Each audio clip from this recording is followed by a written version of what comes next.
speakers today, Julie Ann Fineman, on behalf of the Constellation of Living Memorials.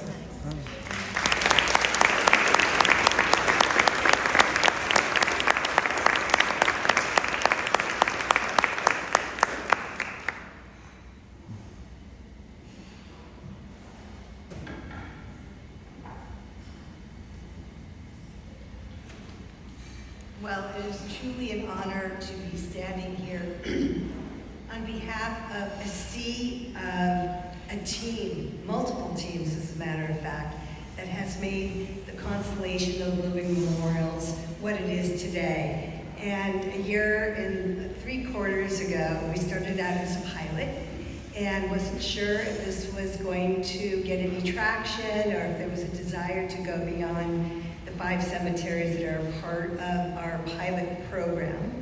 And when I was putting together the nuances, the recipe, if you will, I needed some guidance on this because I was completely new to the scene. I'm new to the chapter. Started when I was in with the chapter in 2018. And so I reached out to the then president, Kim Conroe, and my mentor, Harriet Earhart, former state representative, to help put together a program for the Constellation of Living Memorials. So we didn't even have the name yet, I just had the vision. And so we just are recently featured in The Advocate, telling our stories. The QR code is there if you're interested in reading a little bit more detail about how we began. And this was the impetus to creating the movie poster. I call it the Constellation of Living Memorials movie poster. When I saw this image on the Texas Historical Commission's website, it actually 5 years ago said 50,000 cemeteries, not 15. And they changed it because they were going through corrections with their website. They wanted to be, I think, more true to the numbers at the time, because it's really hard to calculate a historic cemetery, because how you define a historic cemetery is when it becomes 50 years old plus. So being able to capture those metrics is really quite difficult. So I just learned, I was a speaker at the Preservation Texas Summit last week on preserving churches and cemeteries. And the folks from the Texas Historical Commission came up and they changed the 1/3 of the 15,000 Texas cemeteries to 2/3 of these cemeteries are neglected. So this is the low-lying fruit of incredible spaces that we as this community, and then building on other communities, because we can realize these spaces as a new way of bringing community together. So it just is not for burial.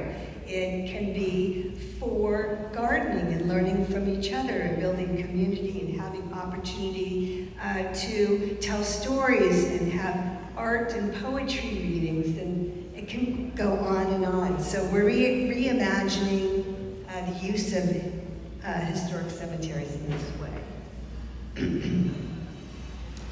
So over at the Oakland Cemetery, the image on the left is an example of when you stop mowing, look what arises. They had no idea they had a sea of these gorgeous flowers. And to the right is Monica Newberry, who is the Constellation of Living Memorials cemetery lead at this cemetery. And along with the Master Naturalist class of 2024 and 25, we've restored over 6 acres of the 47 acres to a native habitat. And I also want to mention that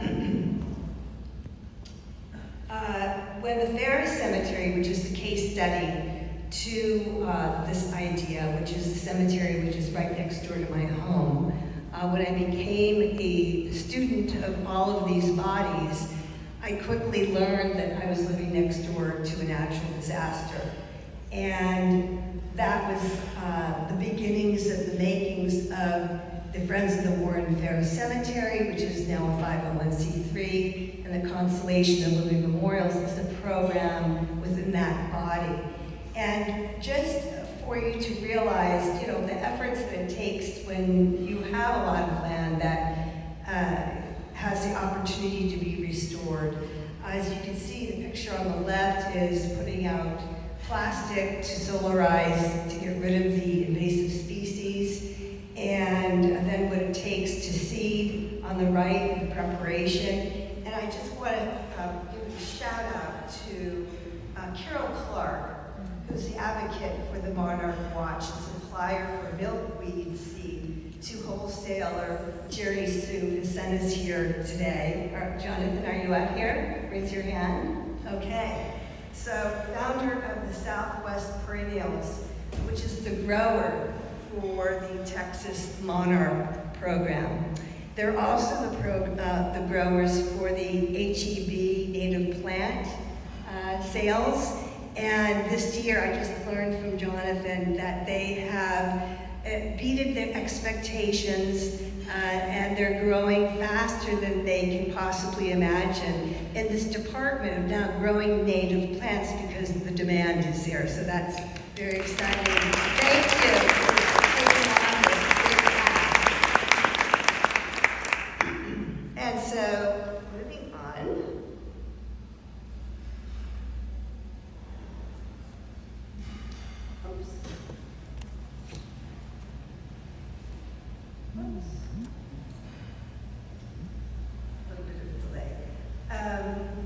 So we also have a program for children through the Texas A&M AgriLife 4-H department.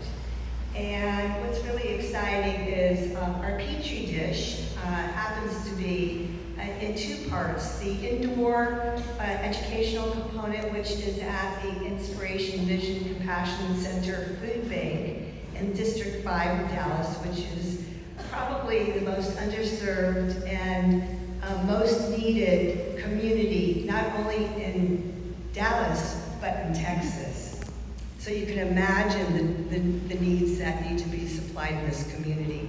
The outdoor component of our program is across the street at the Albert Carver Cemetery, which is a remnant cemetery of just the Carver family. And so the kids have the opportunity to learn indoors and then to go out and see what they learned indoors in real life, real-time practice. And last week we had Chris Freeman and his team, he's the land surveyor, to teach the kids how to survey the land, where to find the lowest point, because we're going to be designing a rain garden. So if there's any masters out here that are in the Dallas area that know how to design rain gardens, we need you, so please come find me. So the students and their parents, they sit in the class, and their parents are leaning in just as much as the children are, so that's very exciting. So here's some more imagery of all the activities where we're very inclusive. We also include the master naturalists, the master gardeners. You can see on the far right a young student who is an Eagle Scout who built the native plant library in the Ferris Cemetery. And the kids as young as 5 years old coming out to the Oakland Cemetery. This young lad's name is Oscar, and he loves coming out to help pruning and whatnot. And we also have students from the Zager Elementary School across the street from the Ferris Cemetery. The teachers bring them over, so this is where they have an outdoor experiential opportunity to have an outdoor classroom at the Ferris Cemetery.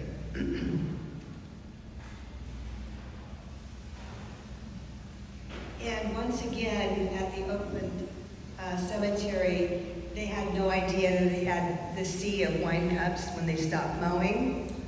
This is obviously something that they're going to keep carrying on for generations to come. And the scene on the right is what that prairie looks like since it's been reseeded, which happens to be a mass grave in the early 1900s. There's a meningitis outbreak. And so there are no markers, no information about that. So this is our way to memorializing those who are buried in this space.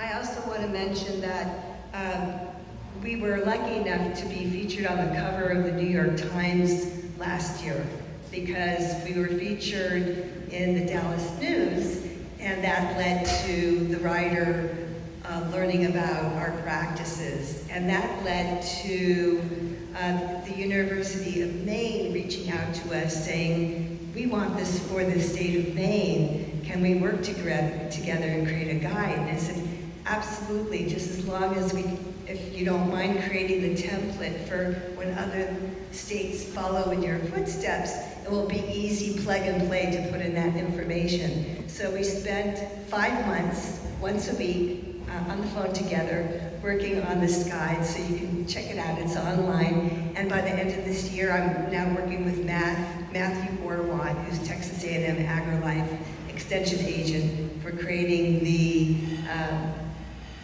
guide for Texas. And I would love to invite any of our constituents here in this room to participate in the makings of this again and claim our authorship on that guide. And I also want to mention we are creating an endowment for this work to continue long after we're all gone. And it's very exciting that we've received our first $100,000 to open the endowment at the Texas Historical Commission. And I just recently met with one of our other benefactors who provided a second $50,000 grant this year so that we can distribute the money through organizations such as NPSOT using the chapters, using this incredible infrastructure to release $500 per cemetery through your chapters.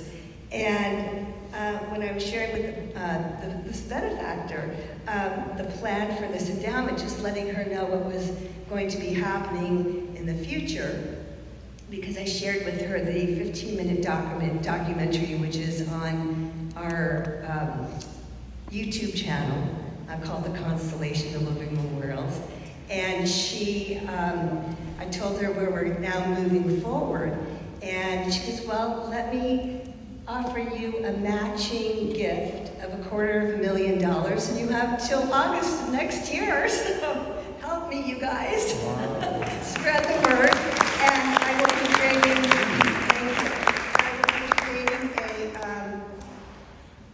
an opportunity of creating this through GoFundMe. So I'm learning the system of GoFundMe, so in about another week that will be up and running. So thank you so much, and I'm grateful to be here. Thank you.